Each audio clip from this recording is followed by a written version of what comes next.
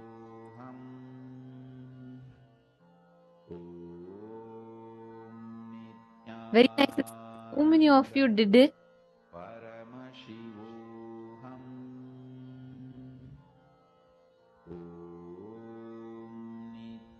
Beautiful. See, understand, it starts with first you building the space of oneness. And from there, the whole manifestation starts. When you understand that the nature is always there, it listens to you. That space gets established inside of you. All right. Now, in the same space, we're all going to be entering into the next session, understanding the power of our words, the power of our space, the Akasha Tattva.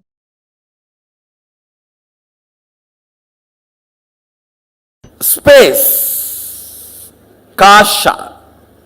Let me use exactly the word Mahadeva uses. Akasha is modern Sanskrit word. In original Agama, the word kasha only is there.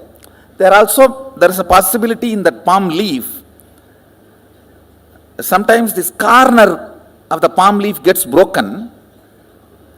So, anyhow, whatever available, even the palm leaf breaking is his action only. So what he left it for us to understand, from that the word kasha only is there. So let's use that, that's all. Space, simple understanding, where length, breadth, depth, time, all these are dancing, vibrating. That is the aspect called space. It's a very simple understanding, but now I am going to give you how understanding space is going to have some use for you. See, ultimately our goal is to rest in the highest existence and highest consciousness, what we call as Mahasadashiva. See these simple words: feeling suffocated, irritated, I am not okay with all these simple words. Only by uttering them again and again, you create that feeling. How many of you understand this? Usage of those words avoided, that experience is also avoided. How many of you understand that? So, can you take 2-3 minutes and pen down, listen carefully. Usage of words in your space, becoming experience, few incident. When you started using these words, cherishing these words, and manifesting those experiences in your space, Just for you to understand, listen, please listen. If two objects are stuck, sound is generated. If a thought is stuck on the space, reality is generated. That's all. Thought, idea, depression, irritation, simple words. How you teach to these teenager kids, how they pick up between when you guys are fighting, I cannot tolerate this, I can't digest this, hell with it, better to die than living like this. All these words, they pick up while both of you fight. And when they use that word on their space, they generate that as an experience. You yourself have done this crime against you. First time when you did this crime, try to remember and pen down. See, where you could have avoided the word and avoided the experience, that is called freedom. You chose the word and chose the experience. After that, you, even if you don't choose the word, experience does not leave you, that's called marriage. Bondage. Understand? See, first few times when you use the word, I am irritated, I am agitated, I can't tolerate this, I can't put up with this, better to die than living like this life, hell with you, all these phrases, there is a tons. All these Jerry Springer shows phrases. All these words, listen, when you are using first time and manifesting them as reality, you had a choice not to use them and manifest those experiences and reality. How many of you understand that? So, but after continuous usage and those experiences produced, when that become your normalcy, that is what I can't understand this word normalcy. What is common? What is normal? Most abnormal thing is normal. Most stupid things are common. Now, sometimes people question me, why our kids are taught so much of importance for the language is given. Our balasans are not supposed to even utter the word no, not, all that. Avoid knowing. So much importance is given for their language, because when the language is stuck in the inner space, the reality is generated. Understand the Damaru of Mahadeva, dancing in the space of Chidambara, generates the cosmos. So the language we use inside is the Damaru of Mahadeva. Whatever is generated here becomes reality.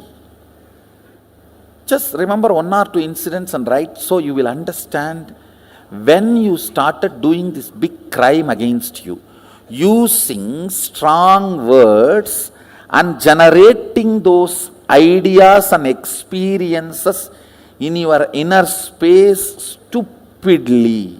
And same way, even when you use the good words, generated good words or generated bad words, when they hit the space, they become real. Whatever makes the word into real is space. Akasa, kasa. You are an adult, you can choose your words. Try to write both experiences so you understand how initially the word you generate in your space manifests reality. These three words. Taharakasha, Chidakasha, or Katakasha, or Mahakasha. This has two words, Chidakasha and Katakasha, both. Why I am using both words, if you don't manifest what you want as a reality in your space, it is called Katakasha. If you manifest your life as you want, it is called Chitakasha. The state, space where you live. the state. Space where you operate. As of now, all of you are operating in this Nithyananda Sabha. Am I right? So this is called Katakasha. If you don't manifest what you want as reality, but if you manifest what you want as reality in your breathing space, it's called Chidakasha. Conscious space. Katakasha means mud space. Katam is a mud pot. The space inside the mud pot has no use. The mud pot has any use of the space inside? No, you are saying Gatam. No, Gatam is used for us, not for mud pot. For mud pot, it is a beating. No, he is trying to show, no, there is a use, Gatam. Gatam music is used for whom? For us who generates, not for the Gatam. In your space, listen, your state is Taharakasha, where you exist. Taharavidya.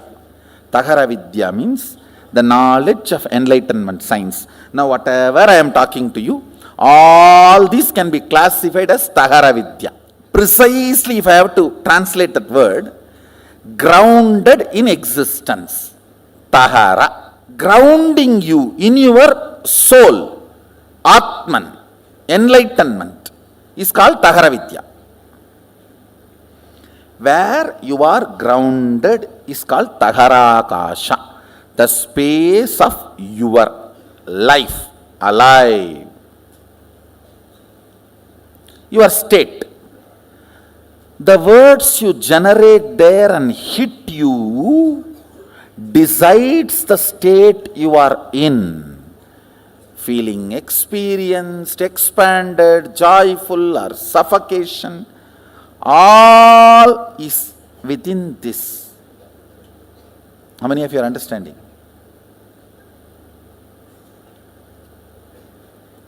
Having the whole world open for you and feeling imprisoned can be there.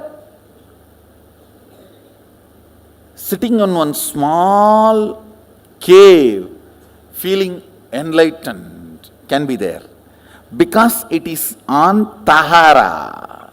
There are many great sadhus lived in a small cave of remote Himalayas, lived such an ecstatic, glorious space. And there are many people who are flying whole day and night in the space, but feeling imprisoned inside. How many of you are understanding what I am saying? The words you utter, that creates the space you operate. That makes your breathing space as Katakasha or Chitakasha. Chitakasha means consciously generated space. Means if you are uttering all the words consciously, tuning to your life's goal, you create Chitakasha. If you are uttering why without knowing why you are uttering, or because of compulsions and manifest default reality by fault, that is called Katakasha. Listen, default reality is Katakasha, conscious reality is Chitakasha. These three words, Taharakasha, Katakasha and Chitakasha and Mahakasha. Mahakasha is whatever exists, that you don't know anything. One good thing about Akasha is it can never get corrupted. It can be easily programmed. Like electricity cannot be corrupted. It may be helping you for last 100 years, but it will not bother to kill you in 1 second if you do something wrong. Same way it may be killing so many people in so many places if something wrong is done. It will not bother to help you if you do it proper circuit. No qualities acquired, no favoritism and no corruption. That's the quality of space. No favoritism, no quality acquired. It is all about what you want to do from now. That decides the whole programming of the space. That's all. See, only when you are initiated, you use your will. With that will, you manifest something consciously in your space. Only then soul enters into your system. Till then, soul means the jiva is not operative in your system. Your body is alive and functioning because of the vatavarana, not because of the individual soul. He calls it pratyagatma chaitanya jakratam. I will be using this word many times in the satsang also. Individual conscious will awakening and declaring its existence. If you know, yes, I exist and I have this as a problem, this as an inspiration. Even if you have a problem, it's okay. But your individual will should perceive the problem, only then it will start cracking the code. Understand, the katakashic existence is called accidental existence. You need to use your will persistence ferociously. You need to break the laws of katakasha, that is called tapas. Breaking the chains of your vatavarana by will persistence is called tapas. More tapas, more alive you will feel. That is why in Hindu tradition, if somebody wants to become a king, he will not enter into politics. He will retire to forest and start meditating for 12 years. When he becomes alive and walks into the city, the elephant comes and puts the garland and carries him and puts him on the throne of the king. Whether conquering infrastructure or internal structure, breaking katakasha by your will is the only thing any human being need to do in the life. Katakasha is the accidental ambience you are breathing, which gives the illusion or delusion you are alive. Your existence is given a delusory idea that you are alive. Because you are breathing, you are made to believe you are alive. Like ups and downs of the wave gives the feeling as if the ocean is alive in that area, even though there is no independent individual energy exists. Listen, will is not astra, it is shastra. I'll explain these two concepts. Astra means a weapon loaded, pre-planned, pre-programmed and operated. Shastra means power is generated and immediately released is shastra. Will cannot be programmed earlier and kept and used. No. Now you generate and you release. The good news is, does not need training. Will to manifest will persistence and will You need not be trained for 12 years. Person who has tried to have will for 22 years and who is beginning today, both will have the same will. Because will is the weapon from the space which cannot be programmed. Listen carefully. Subtler and subtler you go, they can only be less baggaged, programmed. When you are going in bullock cart, you can carry the whole city. When you go in bus, you will have to reduce. When you go in train, you have to reduce more. When you are going in the flight, it has to be reduced a lot more. If it is jet, you can only carry pills. The subtler and subtler you go, baggage, the past patterns, compilations, judgments, concepts are not allowed. Understand, Mahadeva very clearly says, state, space, manifestation, all the three does not need pre-training. Because it is fundamentally based on the space, will power, will persistence is enough. Means you deciding now, from now what I want to do only matters.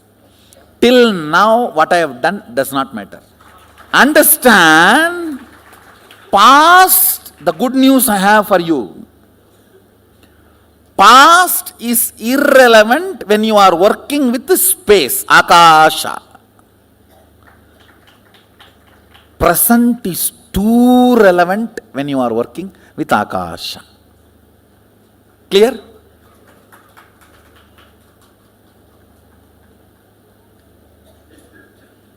You have been 20 years devotee, 25 years devotee, or born and brought up along with me does not matter, or yesterday only you entered the program does not matter at all. From this moment, what do you want to do matters.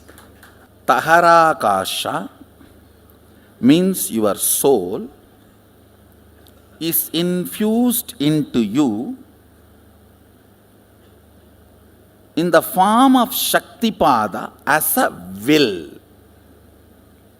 Will means experience, I exist larger than what I was feeling as me till before the initiation. How many of you are catching what I am saying? How many of you feel? Listen carefully. After the initiation and power manifestation, even the way you feel you is much larger.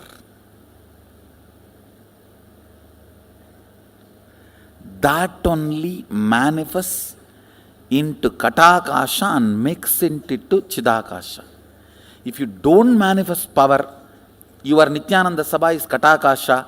If you manifest power, your Nithyananda Sabha is Chidakasha. Signs of initiation. Deeksha. This word deeksha need to be understood. The word initiation is too superficial for deeksha. If I have to translate exactly the word deeksha into English, breathing life, infusing life. The frequency of your will existence raised to the level of frequency of will persistence to become the realization of will, reality, realization. Understand? Taharakasha,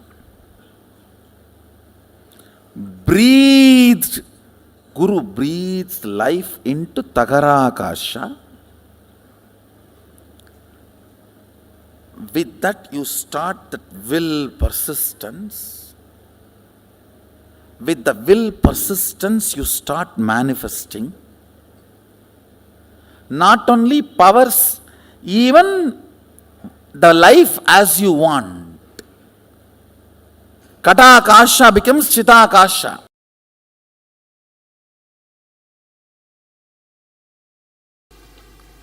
Listen.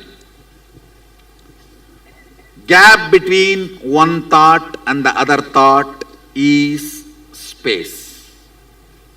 Here. Gap between one Big Bang, another black hole is space here.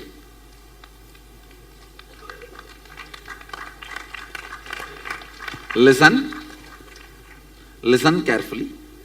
LBD, active. LBD, active on the space generates time. Anything gets active on the space generates time. Space is the canvas on which all these four exist.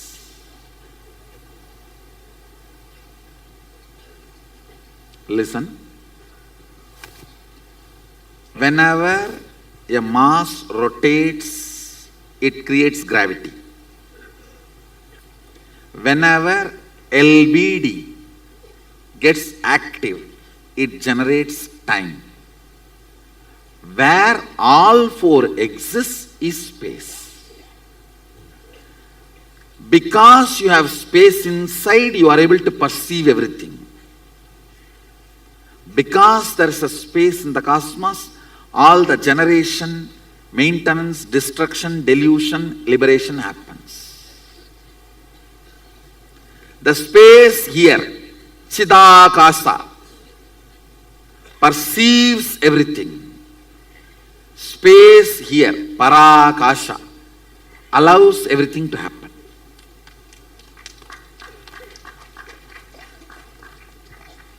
Little more. Little more.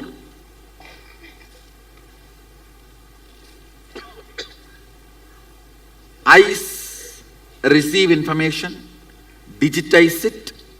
I should call bio-digitizing. Sense it. It hits at one space and the response comes back. For example, you see the snake, response of let's run away or beat. The spot where this information hits and the response comes back is called space, Akasha. The spot which responds to information is space. If the thought, the gap between one thought and the other thought is too little, you do not perceive the existence of space.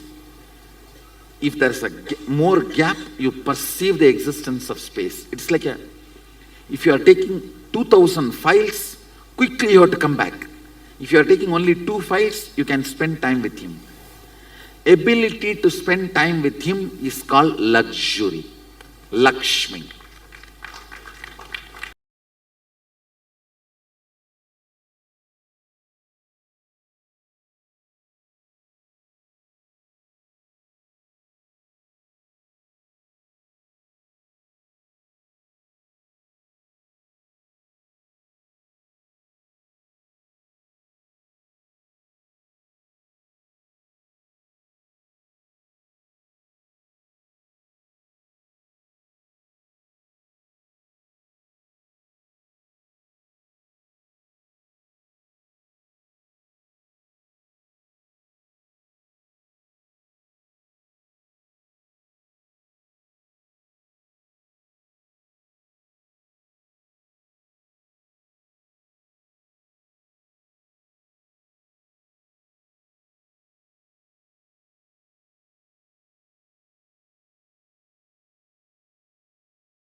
Akasha Tattva.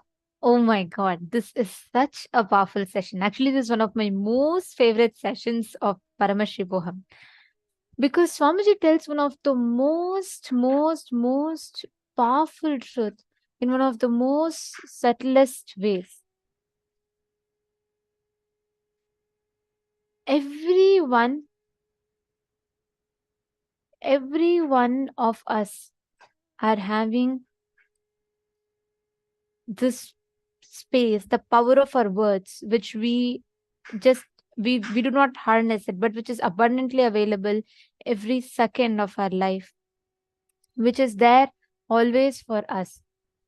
This space where all of us are manifesting this experience, this power of words.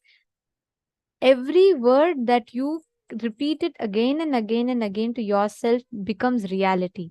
That's what, when your thought hits the space, reality is generated. This is a simple science, but a very, very profound, a very important science that all of us need to understand. For how many of you it was very new what Swamiji revealed and what Swamiji told to all of us? For how many of you it was very new and very, very powerful?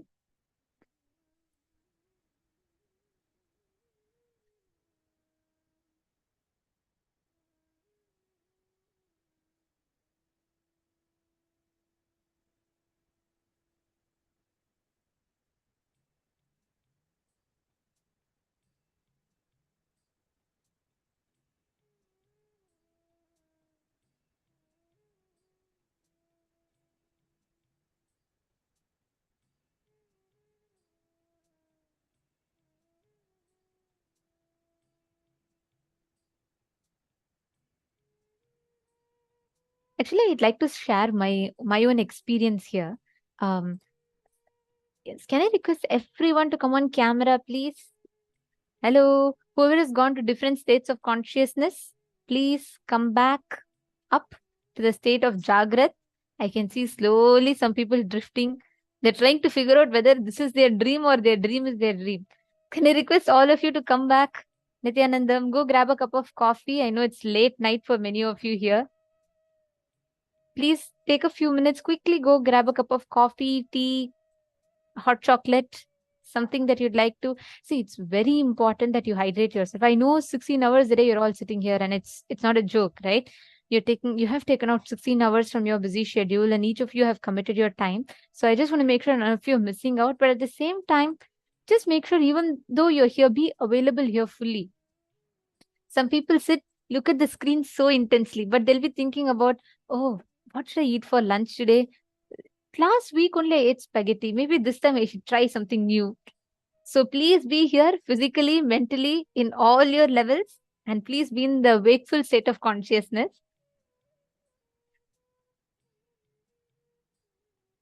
Okay, great. All right. So here I'll just tell you all one thing. Every one of you that are here, Swamiji revealed the truth about how when you constantly repeat a word, you make that as your experience. Correct? I have a very powerful experience which happened very recently. Okay. So I think 2 years back, Swamiji had told about, told all of us to have castor oil every single day. You all must be remembering in the Satsang only Swamiji had told. And Swamiji told everyone to take castor oil every day. So I started, the moment Swamiji said, I started taking castor oil. And what had happened was initially I used to take castor oil and it was perfectly normal for me. I didn't have any cognition in my head, but another person, every time she used to take castor oil, I used to hear her tell, oh, the moment I take castor oil, something is happening. I think it feels a little weird in my throat and I feel like throwing up. First time I heard, it didn't create much of an impact in me. Second time, third time, every time I go to pick up a spoon of castor oil, it started ringing in me. Oh, it gives that feeling. That word started coming. I started repeating that inside me. So by the fifth time that I actually took castor oil, I actually went and threw up. After which I completely stopped taking castor oil at all. something which was never my experience. It's something very simple. Many of you are laughing. It might be very simple. It's just a castor oil. But this was so powerful. Like when I listened to this satsang few seasons back, it really struck me because it was never my experience. When Swamiji said castor oil, I used to happily take castor oil without any worry. But the moment I entertained that word inside of me, every time I used to go pick up the spoon of castor oil, instead of remembering Swamiji's words, I started remembering the other person's words saying, oh, this will cause some feeling in the throat. It will make you want to throw up. It became my cognition. My cognition became experience, and that became reality. Very soon, every time I would think of castor oil, I'll feel like, oh God, I'm just going to throw up. I'll not even touch it. When I listened to this satsang, it really struck me. I was like, oh my God, it's so true. It is not even my experience, but by consciously, constantly uttering another person's incompletion, I made it as a reality for me. And I started having an unnecessary pattern because of that. And you know what I did? After that satsang, it really became a click. And I started consciously, every time I went back to take castor oil, I started repeating Swamiji's words. So in a few days, like how the previous cognition, the incompletion got created, the number of times I kept repeating Swamiji's words that castor oil is very good for the body and my stomach enjoys it, though it may not feel good in my throat, my stomach enjoys it. After that, in 2-3 times, my cognition changed back again. So my resistance to castor oil dropped. That is the power of words. You keep repeating something, you keep constantly repeating something to you, you make that as an experience. Your right hand hitting the left hand, sound is generated. Clap. Same way, your words, your thought hitting your space, reality is generated. This is a very simple, very straightforward, very, very, very powerful formula for you to analyze your life. Just like how your right hand hitting the left hand creates sound, same way your thoughts hitting your space generates reality. So every moment you say, oh, this is what is life, hell with it, I don't want it, it's horrible. Understand, you are consciously generating that experience inside of you. Your words have the power. That is why, I feel so blessed that after joining Swamiji, I never really watched these TV serials, all of that. Especially if you watch Indian soaps, if you're from India, you will know every single uh, every single serial will have that one auntie character who's very prolific. Everything she does is to conspire in what is happening in the house, like a typical Indian soap. And you know what? What is a funny thing? Every house will have a daughter-in-law watching that serial and she will map her mother-in-law to that character. This is like cliche Indian serials. You go to North India, South India, there'll be so many differences in language, culture, but all of them will be united through TV serials. North India, South India, East India, West India, any part you go to, all of them watch these soaps that will have like a traffic signal. She'll have a big bindi and some vilific tone every time she comes when music will run. And literally every soaps, like same, exact same story plot it will be. And every single daughter-in-law that watches it, she will keep relating, oh, this is how my mother-in-law is. And you know what? I have seen so many people have fights because they believe that their mother-in-law is something similar to the character they see in the Indian soaps. We all may laugh for it because feel it's illogical. But unfortunately, this is the truth. So many of us do create this for ourselves. You don't need to have a mother-in-law for this. You create in so many different ways. You just take a word inside of you. As kids, you see your parents or your friends using some words. You don't even know what it is, but you pick it up. And then you start repeating, and you end up having that as your experience. You will not even know how and why this pattern was formed in you, but it just becomes your experience. How many of you are able to relate to these experiences you have created for yourselves? How many of you are connecting to it? understand, just go back, visit in your lives. You will see how you generate this as an experience for you every single time, multiple ways. It's not always only bad things. Sometimes even positive experiences you do create like this, your words. Let me say, for example, um, from young age, some kids, if you see, their parents will always teach them even the bitter gourd, the bitter vegetables. They'll say, it's very nice, it's very nice. So the kid will constantly repeat the word, it's very nice inside himself or herself, and they start eating it. It's a profound truth. It does have an impact. But understand, your words have an impact. It is not okay even for you to casually utter, oh, I don't want this. Life is so bad. I hate it. Better let me just die. No. You may think it's okay. In that spur of a moment, I told no. In your spur of a moment, that statement you utter is generating a reality in front of you. That spur of a moment thoughts that you generate is creating that reality for you. Your thoughts becomes your words. The words becomes your thinking. The thinking becomes your actions. Actions generate reality. Let us do one exercise, okay? Can I request every one of you to pen down 5 such incidents from your life where you created a negative statement commonly, again and again and again, you kept using that negative statement inside of you, and actually that became an experience. Like the castor oil experience I gave, that's an apt example. I just kept repeating that again and again and again, and it just became my experience. Like that, I request every one of you to revisit in your life any 5 negative statements that you kept repeating. I hate this, I don't like this, and I don't like this person, or I don't like this food. And you just generated that as a reality. Or you'd have thought, oh, okay, this is very boring, math is very difficult. And you would have thought you are not going to be able to do it, and you would have just given up. And you kept repeating that to yourself over and over and over, and you actually generated that as a reality. Similarly, write down even 5 positive statements. Like, for example, you would have kept repeating, I love doing puja. Puja gives me peace.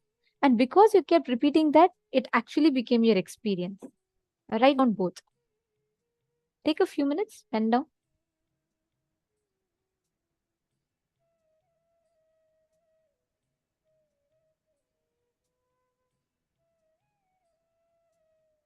Can I request everyone to please write down? I'll give you all about 5 minutes for this. Let's make it fast. So I request everyone to write it down.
Yes, you all can relax now.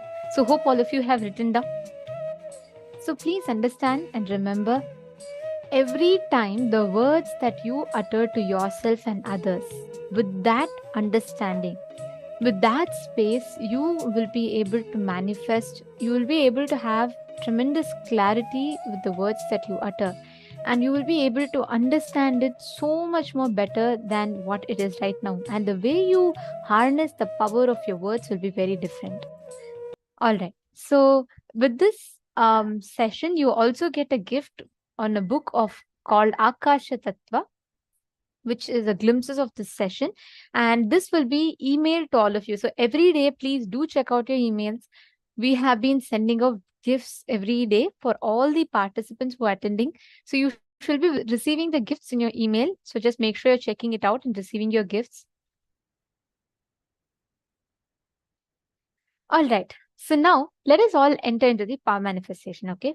In this round now, you're going to be manifesting the power of altering the fire element. So basically what you're going to do is you're going to be moving a fire element. You're going to be, let's say, a flame.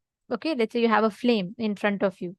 You're going to be increasing or decreasing the size of the flame just by looking at it with your conscious will. Listen very carefully. It need not just be like, turning off. Even you can make the flame like so bright. And this is one of the most easiest power to manifest. The same way you connected with wind, connect with fire. Okay, if it is, of course, if it's legal in your place, if you could please light a lamp, just light a lamp. Can I request every one of you to light a lamp and keep it in front of you? If it's legal and allowed in your place, whatever is in accordance to the legalities, of course.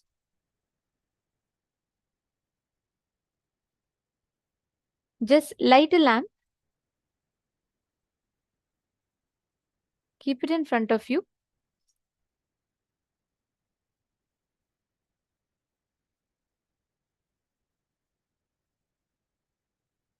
Okay. Can you all make sure it's visible in the camera?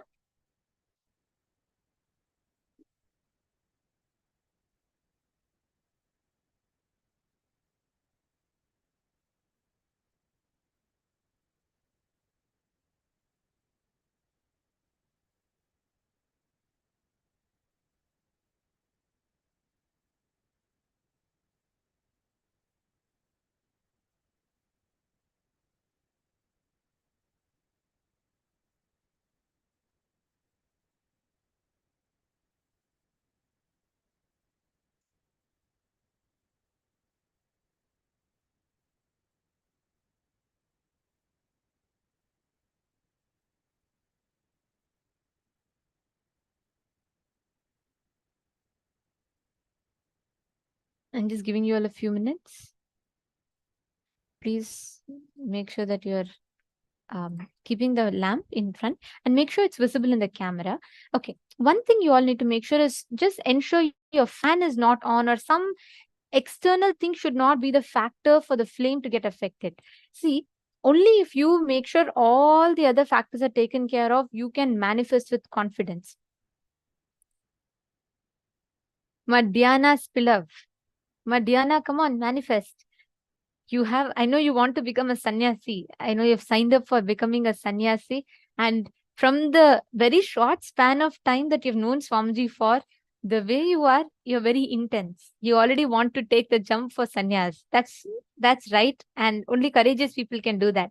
And when you are preparing, one of the key ways to prepare yourself for sannyas is you manifesting that powers of Paramashiva.